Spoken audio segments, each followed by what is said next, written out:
Salam alaikum, shalom shalom. Bienvenue à tous sur le 35e numéro de l'émission La Voix des Écritures. Beaucoup de concepts dans l'islam sont de pure illusion élaborées de toutes pièces pour maintenir un peuple ignorant dans la servitude. C'est très facile de démasquer la supercherie de l'islam quand on est instruit dans les textes sacrés de la Bible. Le Coran est plein de faussetés et d'illusions. Par exemple, dans la sourate 17, le verset 81, on lit « Et dit, la vérité de l'islam est venue et l'erreur a disparu, car l'erreur est destinée à disparaître. » Plusieurs commentateurs du Coran s'accordent pour affirmer que l'erreur dont il est question dans ce verset est l'adoration des idoles. Mais aujourd'hui, les apologistes musulmans soutiennent mordicus que l'erreur dont parle le Coran dans ce verset est la croyance chrétienne ou toute confession religieuse non musulmane. Certains d'entre eux ont même adopté avec fierté la sourate 17, le verset 81, comme slogan de leurs actions dans les rues. Mais peu importe l'interprétation donnée, ce verset prouve la fausseté du Coran et de l'islam à tous les niveaux. Tout d'abord, le verset dit « La vérité de l'islam est venue », ce qui veut dire que la vérité n'était pas dès le commencement. Mais Dieu aurait laissé l'erreur gouverner le monde depuis sa création et se serait réveillé à l'époque de Mohammed en amenant par lui l'islam qui est maintenant la vérité. Quel blasphème! Comment peut-on affirmer que la vérité n'est venue dans ce monde qu'à l'époque de Mohammed? C'est écrit noir sur blanc que la vérité de l'islam est venue, ce qui veut dire que l'argument islamique selon lequel tous les prophètes de Dieu qui ont précédé Mohammed étaient des musulmans est faux, puisque le verset ne dit pas « la vérité a été restaurée », mais c'est bien dit qu'elle est venue, preuve tangible qu'elle n'était pas au commencement. Même si nous tentons de fermer les yeux sur ces mensonges au sujet de la vérité, le verset est toujours faux jusqu'à la fin, car il dit par la suite que quand la vérité est venue, l'erreur a disparu.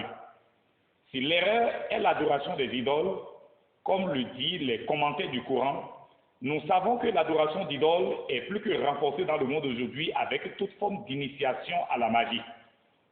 Le Coran dit que l'erreur a disparu, ce qui est totalement faux, puisque l'adoration d'idoles est pleinement visible dans le monde aujourd'hui et personne ne peut le nier. Et si l'erreur est la foi chrétienne ou toute autre confession religieuse non islamique, telle affirmée par les apologistes musulmans, loin de disparaître, la foi chrétienne demeure la première religion au monde avec plus de 2 milliards de fidèles sur le globe, toutes communautés confondues. Et le nombre ne cesse d'augmenter. En quoi donc cela a disparu? C'est donc totalement faux. Le Washington Post a publié un article à propos de l'étude réalisée par l'Institut Gallup International. Cette étude montre que le taux d'athéisme en Arabie Saoudite tourne autour de 5 à 9% de la population saoudienne. Autrement dit, environ 3 132 000 personnes du pays du Coran sont des pratiquants de l'erreur, et ce, malgré la peine de mort pour tout cas d'apostasie constaté. Qu'en serait-il si l'Arabie adoptait la laïcité de l'État? Donc, même dans le pays du Coran, l'erreur n'a pas disparu comme le Coran le prétend dans la sourate 17, le verset 81. Et même si nous supposons que la sourate 17, le verset 81, parle uniquement des autres cultes qui sont officiellement interdits à la Mecque, cela ne fait que confirmer que l'islam n'était pas une religion universelle au départ, mais une invention de Mohammed et de ses compagnons pour faire disparaître la religion de ses ancêtres de la péninsule arabique. C'est aussi la preuve que le Coran s'adressait seulement aux Arabes de la Mecque. Tout autre verset qui étend le champ de mission de Mohammed sur l'univers est un ajout tardif du Coran par les califes pour justifier les milliers de cents versets au nom de cette religion.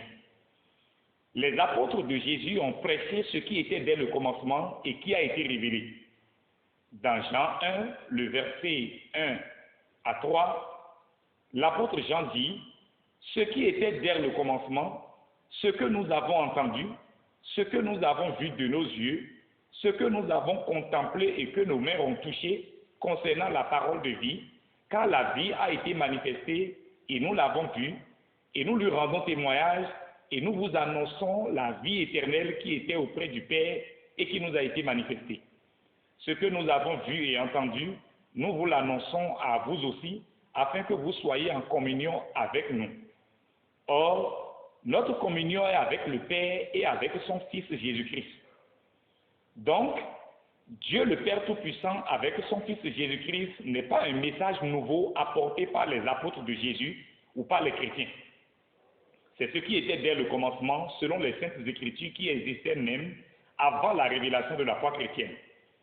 Par exemple, dans l'Ancien Testament, Proverbe chapitre 30, le verset 4 à 6, on lit « Qui est monté aux cieux et qui en est descendu, qui a recueilli le vent dans ses mains, qui a serré les eaux dans son vêtement, qui a fait paraître les extrémités de la terre.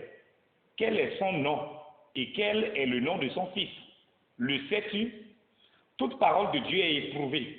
Il est un bouclier pour ceux qui cherchent en lui un refuge. N'ajoute rien à ses paroles, de peur qu'il ne te reprenne et que tu ne sois trouvé menteur. » Et c'est pourquoi en prêchant ce message, l'apôtre Jean a dit « Celui qui croit au Fils de Dieu a fait témoignage en lui-même. Celui qui ne croit pas, Dieu le fait menteur, puisqu'il ne croit pas au témoignage que Dieu a rendu à son Fils. » C'est l'exégèse du Proverbe chapitre 30, le verset 4 et le verset 6, qui dit « Qui est monté aux cieux et qui en est descendu? Qui a recueilli le vent dans ses mains? Qui a serré les eaux dans son vêtement? Qui a fait paraître les extrémités de la terre? Quel est son nom et quel est le nom de son fils? Le sais-tu? » Et au verset 6, il dit « N'ajoute rien à ses paroles, de peur qu'il ne te reprenne et que tu ne sois trouvé menteur. » C'est donc Mohamed qui a apporté une nouvelle philosophie sur un Dieu imaginaire. Il n'a jamais engendré, n'a pas été engendré non plus. Soit 112, le verset 3. C'est Dieu qui te l'a dit. Mohamed dit non. C'est un être mystérieux étrange. Il a tenté de m'étouffer à 3 reprises. C'est un ange. C'est lui qui me l'a dit. Ô Mohamed, Dieu fait menteur et toi et ton ange. Vous qui avez été séduits par cette nouvelle philosophie démoniaque sur Dieu, nous n'allons pas vous donner les avertissements de l'Évangile sur le risque que vous courez à nier le Fils de Dieu. Comme vous ne croyez pas à l'Évangile, laissez-vous au moins avertir par David dans Psaume 2, le verset 11 à 12, avant qu'il ne soit trop tard. Il est écrit « Servez l'Éternel avec crainte et réjouissez-vous avec tremblement. Baisez le Fils de peur qu'il ne s'irrite et que vous ne périssiez dans votre voie, car sa colère est prompte à s'enflammer. Heureux tous ceux qui se confient en lui. » Ce qui était dès le commencement, qu'on a toujours prêché, les apôtres l'ont entendu. Cela a été manifesté, ils ont vu, contemplé et touché, et ils l'ont annoncé en toute vérité. Voyons encore un autre verset du Coran. La sourate 2, le verset 110 dit « Vous êtes la meilleure communauté qu'on ait fait surgir pour les hommes. Vous ordonnez le convenable, interdisez le blâmable et croyez en Allah. » Si les gens du livre croyaient, ce serait meilleur pour eux. Il y en a qui ont la foi, mais la plupart d'entre eux sont des pervers. Voilà encore une des illusions du Coran. En lisant ce verset, on pouvait rapidement se rendre compte que l'auteur du Coran ne réfléchit pas au-delà de son nez. On pouvait aussi se rendre compte qu'il n'avait pas une vision de l'avenir. Il dit seulement ce qu'il voit avec ses yeux. Dans ce verset, il dit que la communauté musulmane est la meilleure qu'on a fait surgir pour les hommes. Il est vrai qu'à cette époque, l'islam n'était pas encore aussi divisé en de nombreuses communautés avec des pratiques et des doctrines différentes comme on le constate aujourd'hui. C'est pourquoi, jetant les yeux sur ce qu'il voyait, il dit « Vous êtes la meilleure communauté qu'on ait fait surgir pour les hommes. Vous ordonnez le convenable, interdisez le blâmable et croyez en Allah. » Si les gens du livre croyaient, ce serait meilleur pour eux. Il y en a qui ont la foi, mais la plupart d'entre eux sont des pervers. Aujourd'hui, ce verset est périmé et n'a plus sa place dans le Coran. Sinon, quelle est la communauté musulmane qui interdit le blâmable selon la sourate 3, le verset 110? Dans Sahih al-Bukhari, tome 4, hadith numéro 5816, Aïcha et Abdallah ibn Abbas racontent, quand le prophète tomba malade, il se couvrit le visage avec une khamisa, robe noire. Mais quand il se sentait étouffé, il l'enlevait. En se découvrant une fois le visage, il dit, « Maudits soient les Juifs et les chrétiens. Ils ont utilisé les tombes de leurs prophètes comme lieu d'adoration. » Par ces paroles, disait les Rawi, le prophète nous mettait en garde contre leur imitation. La tombe d'un prophète dans un lieu d'adoration est blâmable, selon Mohammed. Si blâmable que pour de telles pratiques, avant de mourir, il a maudit les Juifs et les chrétiens, se vantant ainsi dans la sourate 3, le verset 110, d'appartenir à la meilleure communauté qui interdit le blâmable.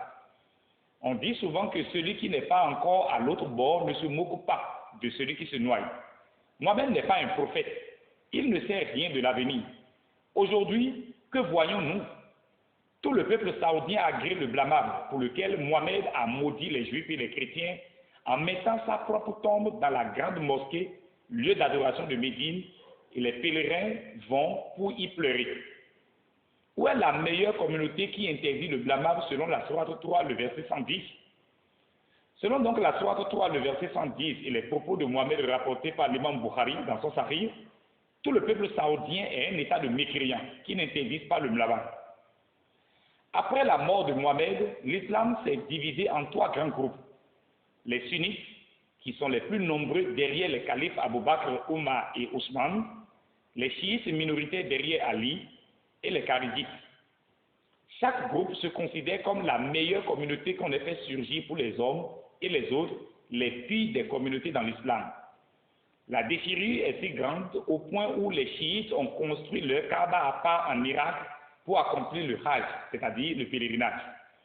La Mecque est désormais la terre sainte de la communauté sunnite de l'islam et l'Irak la terre sainte de la communauté chiite de l'islam. À l'intérieur des sunnites, des chiites et des kharijites, on retrouve également plusieurs branches de l'islam subdivisées en de différentes communautés. Nous avons par exemple au niveau des sunnites la communauté des hanafites, des ambalites, des malékites, des chaféites, des déobandites, des salafistes, etc. On retrouve également sous la couverture du sunnisme le soufisme, qui est une autre communauté islamique composée de plus de 13 différentes branches. C'est la partie mystique de l'islam. Les chiites sont subdivisés en plus de 15 différentes communautés dont les plus nombreux sont l'ismaélisme, les taïbis, etc. Mais il y a aussi d'autres groupes islamiques considérés comme hétérodoxes. Il s'agit de la communauté des Ahmadiyya et The Nation of Islam. Les Kharidjites sont subdivisés en 5 grandes communautés. Les Ibadites, les Azraqites, les Sufrites, les Nekkarites, etc., etc. Parmi cette variété de communautés islamiques, laquelle est la meilleure qu'on a fait surgir pour les hommes selon la sourate 3, le verset 110? C'est la preuve que l'auteur du Coran ne voyait pas venir toutes ces divisions dans l'islam.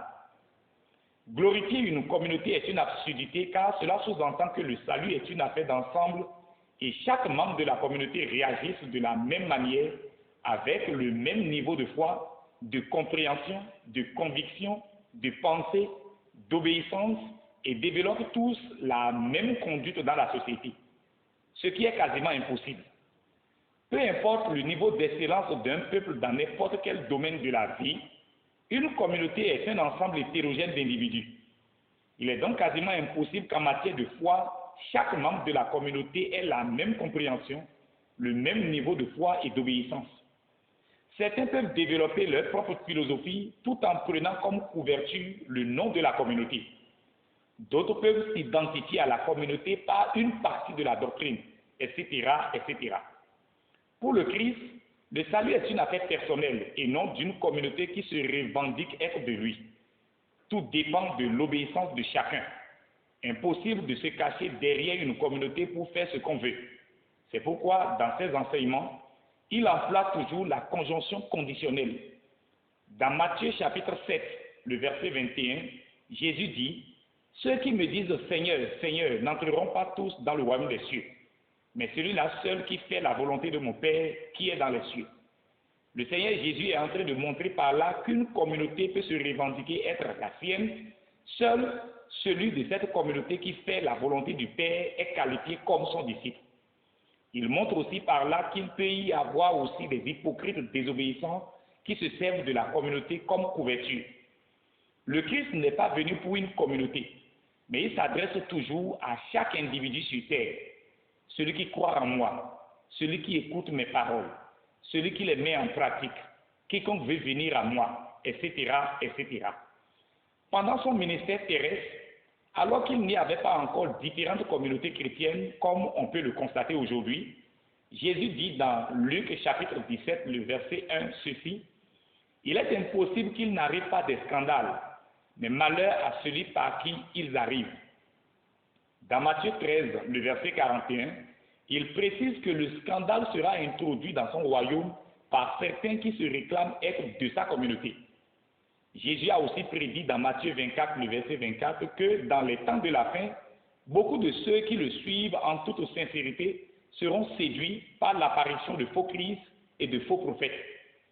Ce n'est donc pas étonnant qu'un vrai leader chrétien ou un fidèle disciple du Christ renonce à sa foi pour embrasser l'islam ou toute autre secte. Certains voyant cela disent qu'il n'a jamais été un disciple du Christ ou un leader de l'Église. Mais le Seigneur Jésus a dit qu'ils séduiront, s'il était possible, même les élus. Les élus ne sont pas de faux disciples. C'est la séduction du diable et la parole du Christ doit s'accomplir. Mais Jésus dit, celui qui persévérera jusqu'à la fin sera sauvé. C'est toujours personnel. Mais le Coran enseigne une illusion et plusieurs musulmans pensent que le salut est une affaire de communauté. C'est pourquoi la solidarité est renforcée pour la Juma les vendredis et le mois de Ramadan. Même si tu ne sais pas quelle corruption, quel viol de petite fille ou meurtre que celui qui est assis à côté de toi vient de commettre, un boubou blanc tapis sur l'épaule avec un long chapelet à la main a déjà réglé l'affaire. Nous sommes la meilleure communauté musulmane. Quelle illusion! Arrêtez de vous mentir. Le salut est personnel. Tu mourras seul. L'un des sujets d'orgueil qui fera l'objet de jugements terribles après la mort est le non musulman. Le non musulman est un nom qui produit la colère de Dieu. En effet, musulman veut dire celui qui est totalement soumis à la volonté de Dieu. Comment un être faible par nature peut oser porter ce nom? Car être totalement soumis à la volonté de Dieu signifie que durant toute ta vie, tu n'as jamais enfreint à un seul des commandements de Dieu. Supposons donc qu'après ta mort, tu te retrouves devant le jugement de Dieu. Et Dieu te demande, qui es-tu? Et tu réponds, je suis musulman. Et il te demande, ça veut dire quoi? Et tu dis, j'ai été totalement soumis à toi toute ma vie sur terre. Si Dieu dit, ah bon, donc tu n'as jamais enfreint à l'un de mes commandements jusqu'à ta mort, c'est ce que tu voulais dire par je suis musulman, que répondras-tu? Maintenant, comment tu savais très bien qu'il est arrivé dans ta vie des moments où tu n'étais pas soumis au commandement de Dieu, tout en te présentant devant lui avec un nom qui signifie que tu as été totalement soumis à ses commandements? Qui comptes-tu corrompre par ce nom? Un homme trompe-t-il Dieu? Celui qui meurt musulman sera jugé plus sévèrement que quiconque. Parce que le nom musulman a été adopté exprès pour tenter de corrompre la justice de Dieu le jour du jugement. C'est-à-dire qu'on est conscient qu'il est arrivé des moments de sa vie où on a manqué de se soumettre totalement au commandement de Dieu, mais on porte un nom pour lui faire croire qu'on est totalement soumis à sa volonté. Ce n'est pas le nom qui a du prix aux yeux de Dieu, mais l'observation de ses commandements. À l'époque de Jean-Baptiste, les Juifs se vantaient d'être de la race d'Abraham. Mais Jean-Baptiste leur dit, produisez donc des fruits dignes de la repentance, et ne vous mettez pas à dire en vous-même, nous avons Abraham pour père, car je vous le déclare que de ces pierres, Dieu peut susciter des enfants à Abraham. Luc chapitre 3, le verset 8. Dieu préfère donc avoir affaire à des pierres qu'à des hommes qui tirent leur gloire d'un nom tout en étant conscients qu'ils désobéissent parfois à ses commandements. Ceux qui tirent leur gloire d'un nom ne se soumettent jamais à la justice de Dieu. L'homme est faible par nature et peu importe ses efforts, il ne peut se soumettre totalement à la volonté de Dieu. C'est pourquoi Dieu a établi sa façon de rendre l'homme juste devant lui en lui faisant don de celui qui est l'expression parfaite de la soumission à sa volonté, Jésus-Christ de Nazareth. Il est le seul totalement soumis sans faillir une seule fois dans l'obéissance au commandement de Dieu. Il dit dans Jean 8, le verset 29, ceci, « Celui qui m'a envoyé est avec moi, et il ne m'a pas laissé seul, parce que je fais toujours ce qui lui est agréable. » Cette obéissance sans faille du Christ est accréditée à toute personne qui s'approche de Dieu par lui. Ceux qui suivent le Christ expriment ainsi leur humilité et la reconnaissance de leur état de faiblesse en toute vérité devant Dieu. Je reconnais avoir été insoumis dans ma conduite vis-à-vis de tes commandements. C'est pourquoi je me soumets à celui qui a été parfaitement soumis à toi. Si le Christ a toujours fait ce qui est agréable à Dieu, comment Dieu ne va pas honorer ses invités pour qui il a donné sa vie? Aujourd'hui, les apologistes musulmans méprisent le nom chrétien sous prétexte que c'est un nom qui a été donné par les païens aux disciples de Jésus à Antioche. Là n'est pas le problème.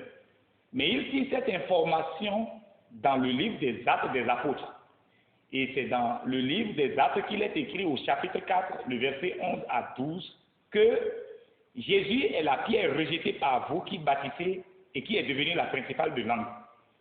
Il n'y a de salut en aucun autre, car il n'y a sous le ciel aucun autre nom qui a été donné parmi les hommes par lequel nous devions être sauvés.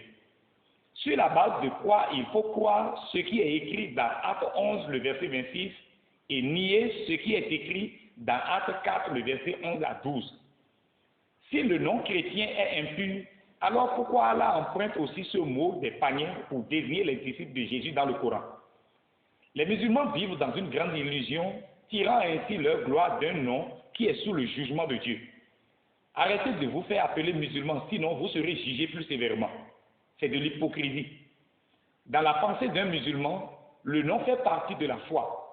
Ainsi, est musulman celui qui porte un nom arabe et un chrétien, c'est toute personne qui ne porte pas un nom musulman.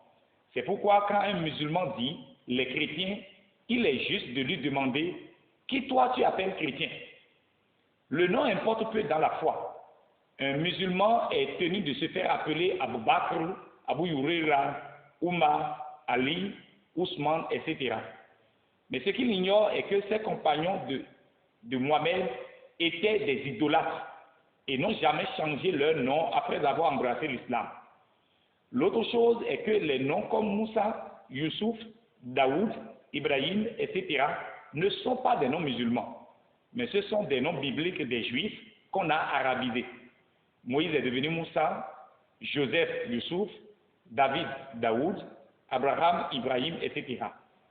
Par exemple, les noms comme Abdallah ou Mohamed ne sont pas des noms propres. Mohamed veut dire le loué et Abdallah, esclave d'Allah. Abd, qui veut dire esclave, et Allah, qui veut dire Dieu en arabe. Avant la venue de l'islam, les adorateurs d'idoles donnaient ce nom à leur enfant pour montrer que l'enfant est esclave de son Dieu. La plupart des noms arabes signifient toujours quelque chose. Par exemple, Abu Bakr signifie le père de la Vierge. Abu, qui veut dire père en arabe, et Bakr, vierge. Et on l'appelait de ce nom parce qu'il avait une fille vierge du nom de Aïcha. Mais toi, qui t'es converti à l'islam, tu es le père de quelle vierge pour renoncer à ton nom de naissance pour te faire appeler Abu Bakr? Autre illusion est le fait que le mot Coran se trouve dans le Coran et le mot Bible ne se trouve pas dans la Bible. Quelle futilité! C'est le nom que porte le livre qui est important pour Dieu ou l'observation de ce qui est écrit. Coran veut dire quoi? Récitation ou livre de prière. Nous savons qu'il y a plusieurs livres de prière et de récitation. Quel est le verset qui dit que le livre vert qui se trouve entre les mains des musulmans aujourd'hui, soigneusement imprimé et cartonné, est ce que l'on appelle le Coran? Car il n'est plus à démontrer que Mohammed n'a jamais connu un livre vert soigneusement imprimé et cartonné appelé Coran. Le mot Bible n'est pas dans le Coran. Mais pour les musulmans, le Coran affirme que la Bible est falsifiée. Comment c'est possible? Le mot Bible n'est pas dans le Coran. Mais le Coran dit que la Bible est falsifiée. C'est écrit où? Montrez-nous dans le Coran le verset où il est écrit « La Bible est falsifiée ».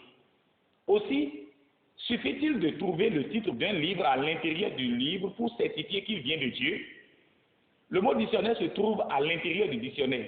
Plusieurs livres de philosophie ou d'autres disciplines ont leur titre à l'intérieur sans pour autant être des livres divins.